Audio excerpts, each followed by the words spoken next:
سيدي فرج قريب. السلام علیکم ورحمۃ اللہ وبرکاتہ. الحمد للہ رب العالمین والصلاة والسلام علی سید المرسلین وعلی آلہ وصحبہ اجمعین. اما بعد.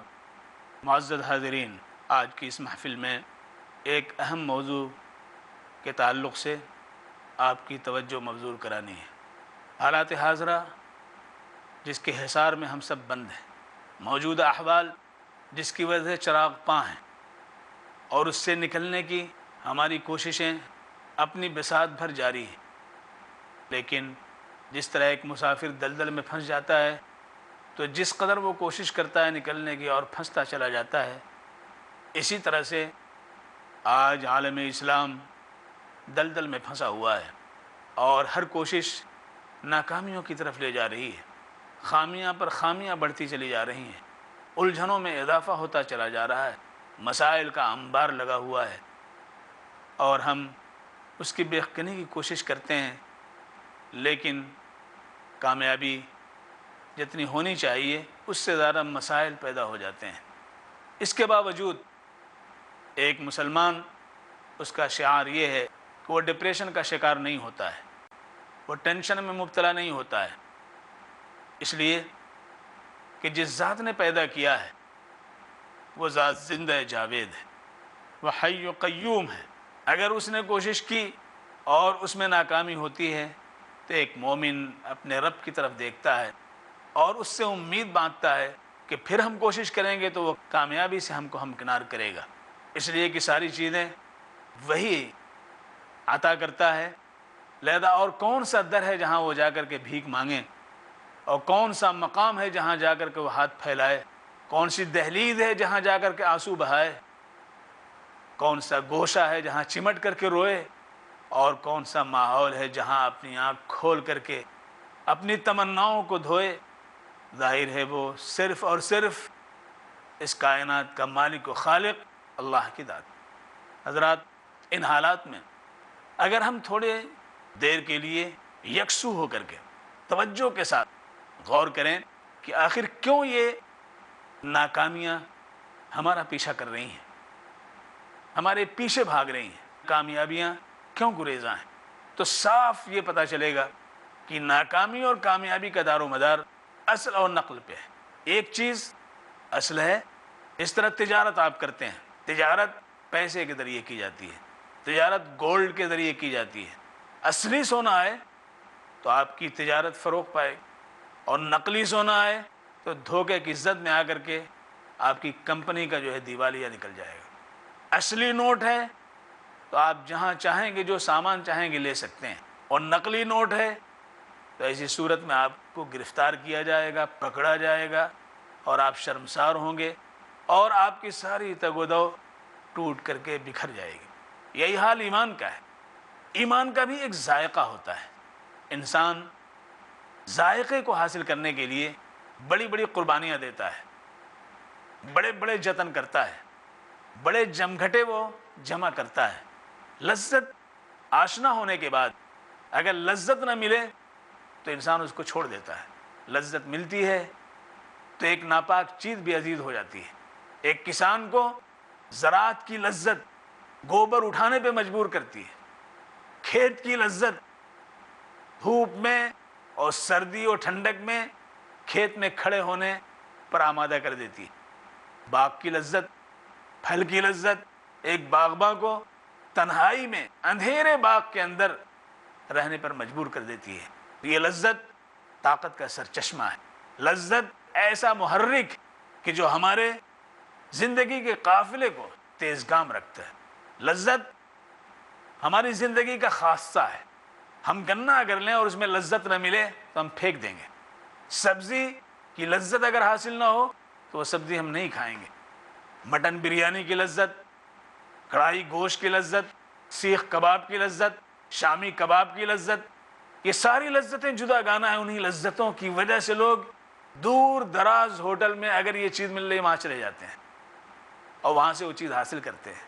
تو لذت انسان کو تیزگام رکھتی ہے.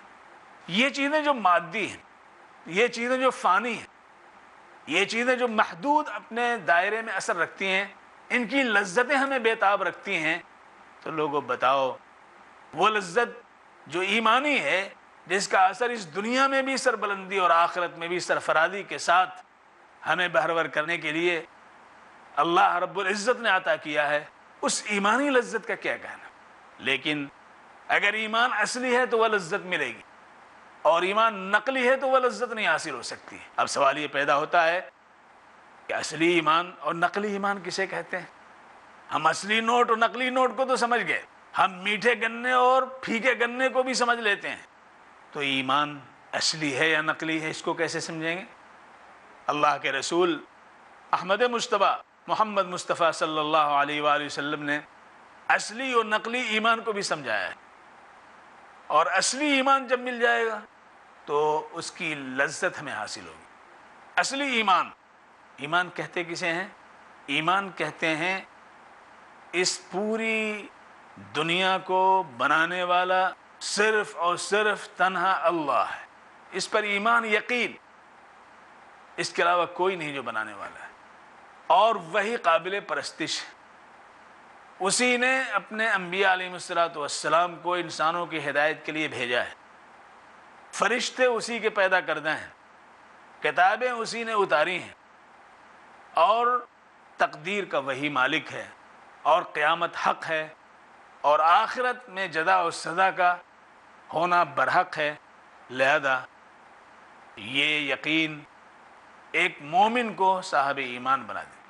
یہ ایمان اگر اصلی ہے تو وہ پھر کہیں غلط کام نہیں کر سکتا ہے، کہیں غلط ہاتھ نہیں ڈال سکتا ہے، کہیں غلط اشارے نہیں کر سکتا ہے، کہیں غلط اس کی نگاہ نہیں پڑ سکتی ہے، بلکہ اس کے ذہن میں غلط تخیل بھی نہیں آ سکتا ہے، اور آ جائے اگر فوراً وہ اس سے توبہ کرتا ہے، رجوع کر لیتا ہے، اس لیے کہ وہ سمجھتا ہے کہ ایمان ہمارا محافظ ہے، اور ایمان کو یہ چیز گندا کرنے والی، مجروح کرنے والی، آلودہ کرنے والی ہے۔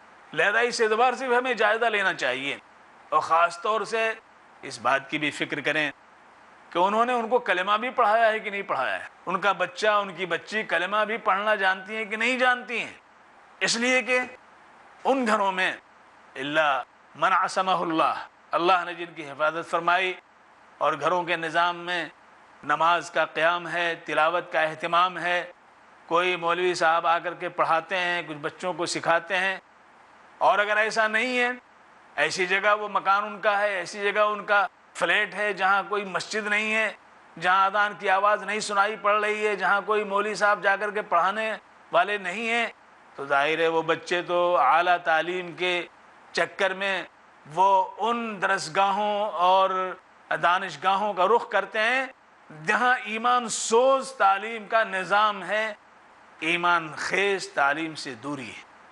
لہذا وہ بچے نہ گھر میں ایمان سمجھتے ہیں نہ باہر ایمان سمجھتے ہیں، اور یہ کس پر یہ ذمہ داری عائد ہوگی؟ ماں باپ پر ہوتی ہے۔ لہذا کلمہ پڑھنا، لہذا ایک کلمہ جہاں پڑھ لیا، چاہے وہ بھنگی کیوں نہ ہو، چاہے وہ شودر کیوں نہ ہو، چاہے وہ سماج کا گرا ہوا فرد کیوں نہ ہو، تو ایک بادشاہ کے ساتھ کھڑے ہونے کا حق رکھتا ہے۔ ناظرین، اب ایک چھوٹے سے بریک کے بعد پھر آپ کے درمیان حاضر ہوں گے۔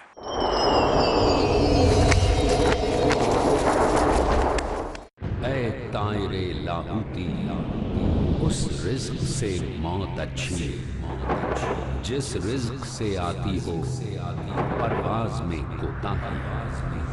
اللہ تعالیٰ نے جو کچھ دے دیا ہے اس پر راضی رہو، جو رزاق ہے حسد نہ کرو، کسی سے جلو نہیں، اور اس سے زیادہ حاصل کرنے کے لیے حرام چیزوں کو اپناؤ نہیں۔ جو پروردگار ہے تم اللہ تعالیٰ سے لوگوں ڈرو، اور رزق ڈھونڈنے میں کبھی حرام طریقے کو اختیار نہیں کرنا۔ جو پوری کرتا ہے حاجتیں، اور متقی کے بارے میں اللہ تعالیٰ کا وعدہ ہے۔ شیخ ظفر الحسن مدنی ڈالیں گے روشنی حلال رزق کی طرف، کہ جتنی مشکلات متقی پر آئیں گی، ہم متقی کو ہر مشکل سے نکلنے کی راہ ہموار کر دیں گے۔ کیجئے صرف اسی اللہ کی عبادت جو نوازتا ہے بے حساب، رزق میں خیر و برکت کے اسباب۔ ہر جمعرات شام 5:30 بجے اور دوبارہ صبح 5:30 بجے انڈیا میں پیس ٹی وی اردو پر۔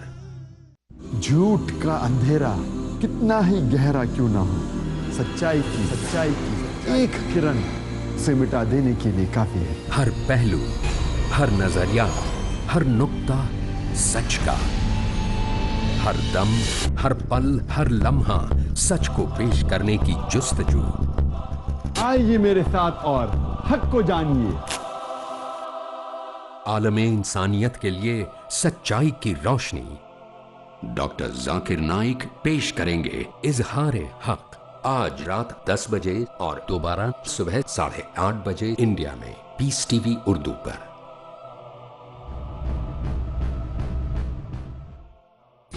20 سے زائد علماء کرام نظر آئیں گے، ایک ساتھ ایک پلیٹ فارم، پیس ٹی وی پر۔ آج بھی ہو جو براہیم سے ایمان پیدا، آگ کٹ سکتی ہے گلستہ پیدا۔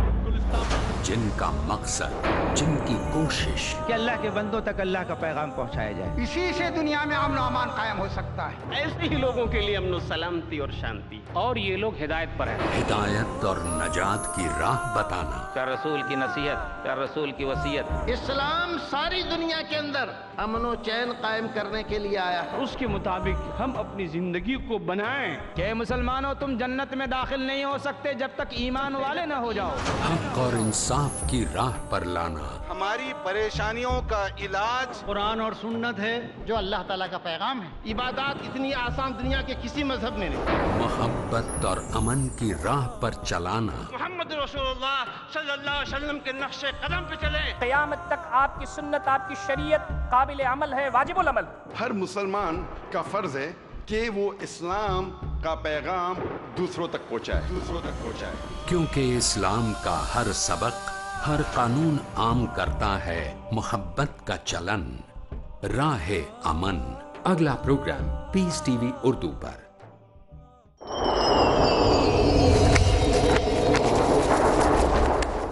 ناظرین، آپ کی خدمت میں پھر حاضر ہیں۔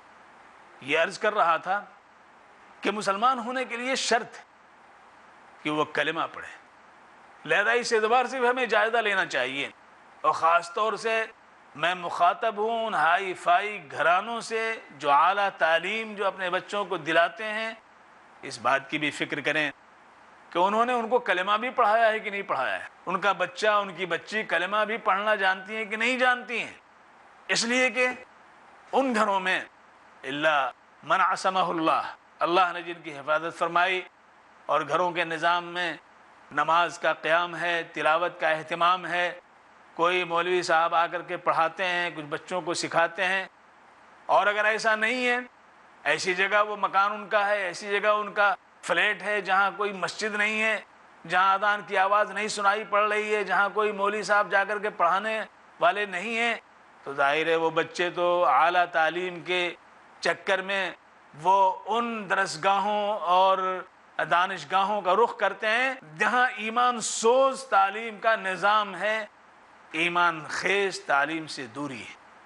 لہذا وہ بچے نہ گھر میں ایمان سمجھتے ہیں نہ باہر ایمان سمجھتے ہیں، اور یہ کس پر یہ ذمہ داری عائد ہوگی؟ ماں باپ پر ہوتی ہے۔ لہذا کلمہ پڑھنا، لہذا ایک کلمہ جہاں پڑھ لیا، چاہے وہ بھنگی کیوں نہ ہو، چاہے وہ شودر کیوں نہ ہو، چاہے وہ سماج کا گرا ہوا فرد کیوں نہ ہو، تو ایک بادشاہ کے ساتھ کھڑے ہونے کا حق رکھتا ہے، بادشاہ کے ساتھ مل کر کے کھڑا ہو جائے۔ شاہ عبدالعزیز کے بارے میں آتا ہے کہ خانہ کعبہ کے پاس ان کا مصلی بچھایا گیا نماز پڑھنے کے لیے، اتنے میں ایک دیہاتی آیا، اس پہ کھڑا ہو گیا، نماز پڑھنے کے لیے نیت باندھ لی، بادشاہ کھڑا ہوا ہے اور دیہاتی آ گیا، نیت باندھ لی، بادشاہ نے فوراً اشارہ کیا قطر ہاتھ نہ لگانا، اس نے نماز پڑھ لی، تب ہٹا، تب بادشاہ وہاں کھڑا ہوا۔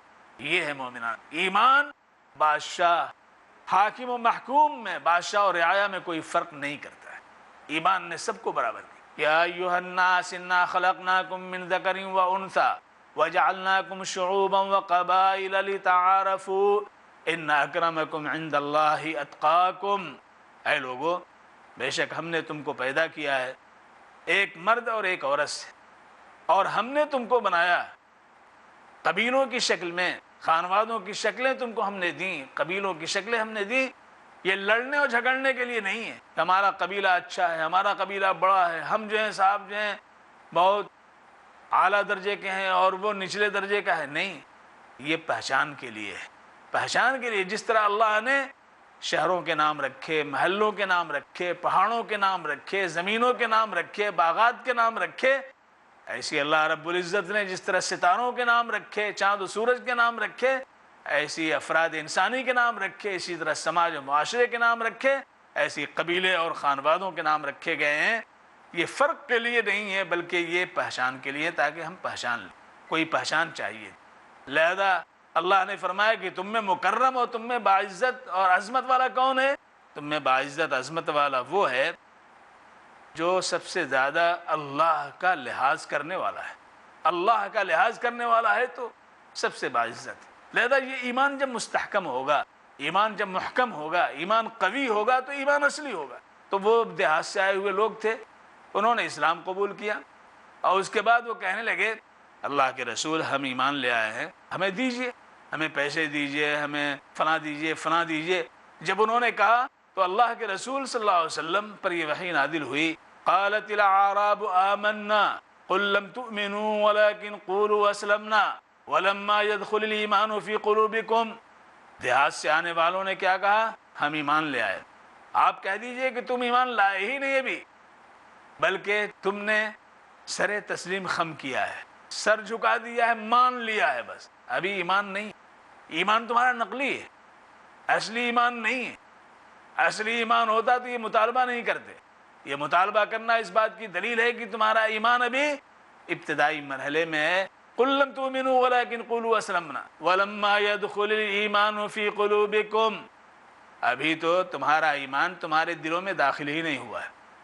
تو ایمان نقلی جب ہوگا تو لذت نہیں مل سکتی ہے، ایمان اصلی ہے تو لذت ہی لذت ہے، اور وہ جب لذت مل جاتی ہے تو انسان اپنی جائیداد کو، اپنے باغات کو، اپنے اہل و عیال کو، یہاں تک کہ اپنے وجود سے لاپرواہ بے پرواہ ہو جاتا ہے، اللہ کے لیے، اللہ کی رضا کے لیے۔ حضرت عبداللہ ابن حذافہ سہمی رضی اللہ تعالی عنہ ایک مارکے میں، عیسائیوں سے مارکہ ہو رہا تھا، جنگ ہو رہی تھی، اس میں پکڑ لیے گئے، گرفتار کر لیے گئے۔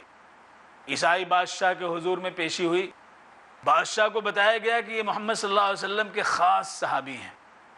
یہ سن کر کے بادشاہ نے کہا کہ اگر تم عیسائیت کو قبول کر لو تو اس سلطنت میں تمہیں میں شریک کر لوں گا۔ انہوں نے کہا قطعاً نہیں قبول کرتا، اللہ رب العزت نے جس ایمان سے نوازا ہے میں اسے چھوڑنے والا نہیں۔ اس نے کہا کہ اچھا، کہا ان کو سولی پہ لٹکا دو۔ لہذا سولی پہ ان کو لٹکا دیا گیا، لیکن تیر برداروں سے، تیر اندازوں سے اس بادشاہ نے کہا کہ نشانہ جب لینا تو ادھر ادھر تمہارا تیر لگے، اس کی کھوپڑی اور پیشانی پہ مارنے کے بجائے، کنپٹی کے مارنے کے بجائے ادھر ادھر مارو۔ لہذا انہوں نے تیر برسانے شروع کیے تاکہ یہ دہل جائیں، خوف میں مبتلا ہو جائیں اور عیسائیت قبول کر لیں۔ اور کہا گیا کہ دیکھو ابھی بچ رہے ہو، اب اگر تم اسلام سے منہ موڑ لو اور عیسائیت قبول کر لو تو تمہیں ابھی اتار لیا جائے گا۔ انہوں نے کہا مجھے جان دینا منظور ہے لیکن اسلام کو میں نہیں چھوڑ سکتا، اسلام کو نہیں چھوڑ سکتا۔ بادشاہ نے حکم دیا کہ ان کو سولی سے نیچے اتارو۔ لہذا سولی کی لکڑی سے انہیں نیچے اتارا گیا۔ بادشاہ نے کہا کہ قبول کر لو، انہوں نے کہا کہ بالکل قبول نہیں ہے۔ تب اس نے کہا کہ کڑاہے میں پانی ابالو۔ ذرا کڑاہے میں پانی ڈالا گیا یا تیل ڈالا گیا اور آگ جلائی گئی، اور جب کھولنے لگا پانی یا کھولنے لگا تیل تو ایک مسلم قیدی کو لا کر کے اس میں ڈال دیا گیا۔ منٹوں میں ظاہر جل بھن کر کے وہ راکھ ہو۔ ان سے کہا کہ تمہارے ساتھ بھی یہی کرنے جا رہے ہیں، ورنہ عیسائیت قبول کر لو، عیسائیت قبول کر لو۔ اور یہ الزام مسلمانوں پہ مڑ دیا گیا۔ ایک بھی مثال نہیں دی جا سکتی کہ ایسا کبھی کسی بادشاہ نے کسی غیر مسلم کو کہا ہو کہ تم مسلمان ہو جاؤ ورنہ ایسا کریں گے۔ جو مسلمان ہوا اپنے خواہش، اپنی چاہت اور حق کے واضح ہونے پر اسلام قبول کیا ہے، لیکن عیسائیوں نے ایسا کیا ہے۔ لہذا جب اس نے کہا تو حضرت عبداللہ ابن حذافہ سہمی رضی اللہ تعالی عنہ نے کہا کہ قطعاً منظور نہیں ہے، مجھے تم کڑاہے میں ڈال دو۔ لہذا اس کڑاہے کی طرف لے جایا گیا۔ جب جانے لگے تو آنکھوں میں آنسو آ گیا، آنکھوں میں آنسو آ گئے۔ آنسو بہنے لگے تو بادشاہ نے سمجھا کہ اب یہ ڈر گئے ہیں، سہم گئے ہیں، اب قبول کر لیں گے۔ لہذا بلایا، کہا کہ دیکھو قبول کر لو۔ انہوں نے کہا کہ دیکھو مجھے رونا اس پر نہیں آیا کہ مجھے کڑاہے میں ڈالا جائے گا، مجھے رونا اس پر آ رہا ہے کہ اللہ نے مجھے ایک جان دی ہے، ایک جان دی ہے، کاش میرے جسم میں جتنے روئے ہیں، ہر روئے کے عوض، ہر بال کے عوض، ہر بال کے بدلے میں اللہ تبارک و تعالی ہمیں ایک جان دیتا تو اس کڑاہے میں اتنی دفعہ مجھے ڈالا جاتا، تب بھی میں اسلام چھوڑنے کے لیے تیار۔ یہ ایمان کی لذت ہے۔ یہ لذت کیسے پیدا ہوگی؟ اللہ کے رسول نے فرمایا کہ 3 شرطوں کے ساتھ۔ پہلی شرط یہ ہے ایمان کی لذت، ایمان کی حلاوت، ایمان کی شیرینی، ایمان کی چاشنی اسے ملے گی جو اللہ اور اس کے رسول سے سب سے زیادہ محبت کرنے والا ہو۔ ایمان کی چاشنی، ایمان کی لذت، ایمان کا مقام، ایمان کی شیرینی اسے ملے گی۔ دوسری شرط یہ ہے کہ جس سے بھی محبت کرے اللہ کے واسطے بے لوث اس سے محبت کرے، اس کے حسن و جمال، اس کے مال و منال، اس کے جاہ و حشم کی بنیاد پہ اس سے محبت نہیں، محبت اللہ کے لیے کرے۔ اللہ کا بندہ ہے، اللہ نے اسے یہ صلاحیت دی ہے، لہذا محبت کر رہا ہے۔ اللہ نے اسے قلاش و مفلس بنایا ہے، ہمیں اس کی مدد کرنی چاہیے، اس لیے محبت کر رہا ہے۔ نمبر 2 یہ ہے۔ نمبر 1 اللہ اور اللہ کے رسول سے محبت سب سے زیادہ ہو۔ نمبر 2 اللہ کے بندوں میں سے جس سے محبت کرے تو بے لوث محبت ہو، اللہ کے واسطے محبت ہو۔ اور نمبر 3 کفر سے ایسی نفرت ہو جیسے کسی کو آگ میں ڈالا جائے تو اسے آگ سے وحشت و نفرت ہوتی ہے، ایسی کفر سے نفرت ہو، تب ایمان کی لذت ملے گی، ایمان کی چاشنی ملے گی، ایمان کی حلاوت ملے گی۔ پھر وہ ایمان ایسا ہوگا کہ اس پر کوڑے برسائے جائیں گے، اس کو آگ میں ڈالا جائے گا، تب بھی وہ اس ایمان کی لذت میں ایسا ڈوبا ہوا ہوگا کہ ان ساری کلفتوں مصیبتوں کو وہ فراموش کر دے گا۔ حضرت بلال حبشی رضی اللہ تعالی عنہ کو جب ان کا آقا لٹا کر کے تپتی ہوئی ریت پر جلتے ہوئے پتھر کو سینے پہ رکھ کر اور خود اس پہ چڑھ جاتا تھا اور آپ کی زبان باہر نکل آتی تھی اور اس وقت کہتا تھا کہ اب بھی تم کہو گے خدا ایک ہے، ہم تو 360 کو مانتے ہیں، تم کیسے ایک کہہ رہے ہو؟ اس وقت بھی احد احد احد کہتے، ایک ایک ایک۔ ایک دفعہ ان کا آقا اسی طرح سے لٹا کر کے سزا دے رہا تھا، زبان باہر نکلی ہوئی تھی، تپتی ہوئی دھوپ، جلتا ہوا ریت اور گرم پتھر کی سل سینے پر پڑی ہے اور اس پر چڑھا ہوا ہے آقا۔ سوچ لو لوگوں کیا گزر رہی ہوگی۔ حضرت ابوبکر صدیق گزرے، انہوں نے جا کر کے کان میں کہا بلال کیوں نہیں جب یہ کہتا ہے کہ اب بھی تم مانو گے، اب بھی تم کہو گے کہ وہ ایک ہے، تم خاموش رہ جاؤ، کچھ نہ کہو۔ اس پر حضرت بلال نے کہا ابوبکر آپ کہتے ہیں جس وقت میں احد احد کہتا ہوں، ایک ایک کہتا ہوں، تو اس کی لذت مجھے ایسی ملتی ہے کہ اس کی لذت کی وجہ سے یہ کلفت اور یہ مصیبت، اس کا درد اور کراہ، یہ ساری چیزیں ختم ہو جاتی۔ تو ایمانی لذت ہر شے کو ختم کر دیتی ہے۔ آج ہم اپنا جائزہ لیں، ہمارا ایمان، ہمارا اسلام کیا ایسا ہے کہ ہمیں بھی لذت ملتی ہے معمولی باتوں کے لیے، معمولی پیسوں کے لیے، معمولی معاملات میں ہم ایمان کا لحاظ نہیں کرتے ہیں، ہم جھوٹ بول دیتے ہیں۔ ایک مسلمان ہے رشوت لے لیتا ہے، سود خوری کرتا ہے، کس بیانی کرتا ہے، حلف نامے داخل کر کے کسی کے اراضی کو پٹے کرا لیتا ہے، لکھوا لیتا ہے، مقدمات کے سلسلے میں لڑتا ہے اور جھوٹی گواہیاں دیتا ہے، ایک دوسرے کی عصمتوں لوٹنے کے چکر میں پڑا رہتا ہے، پھر بھی وہ مسلمان ہے، سینہ تان کر کے صاحب سینہ پھلا کے